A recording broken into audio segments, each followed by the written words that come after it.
Thursday evening என் ஹஸ்பண்ட்க்கு birthday அப்படின்ட்டு sweet ஏதாவது செய்யலாம் அப்படின்ட்டு கிச்சனுக்குள்ளே போனேன்.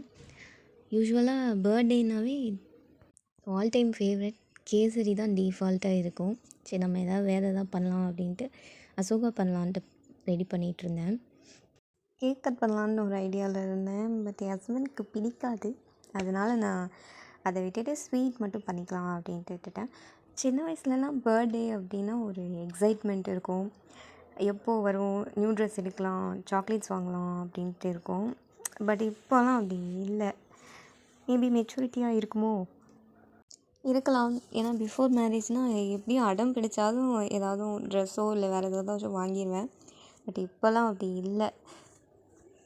எப்படி இருந்தாலுமே ஓகே அப்படின்ற மாதிரி தான் ஆயிடுச்சு. ஸ்வீட் வந்து என் ஹஸ்பண்ட் அதிகம் சாப்பிட மாட்டாங்க. நாங்கள் தான் சாப்பிடுவோம். மெயினாக நான் தான் சாப்பிடுவேன். ஏன்னா எனக்கு தான் ரொம்ப பிடிக்கும். ஸ்வீட்னு எழுதி கொடுத்தாலே சாப்பிட்ருவேன், அந்த அளவுக்கு பிடிக்கும். அவங்க சும்மா டேஸ்ட் மட்டும்தான் பார்த்தாங்க. இது எல்லாமே நாங்கள் தான் சாப்பிட்டோம். உங்கள் யாருக்கெல்லாம் ஸ்வீட் பிடிக்கும்னு கமெண்ட் பண்ணுங்கள். ஃபைனலி என் ஸ்வீட் எந்த சொதப்பலும் இல்லாமல் சூப்பராக வந்துடுச்சு. நல்லா இருந்துச்சு. இன்னொரு நாள் இன்னொரு வீடியோவில் பார்க்கலாம். பை.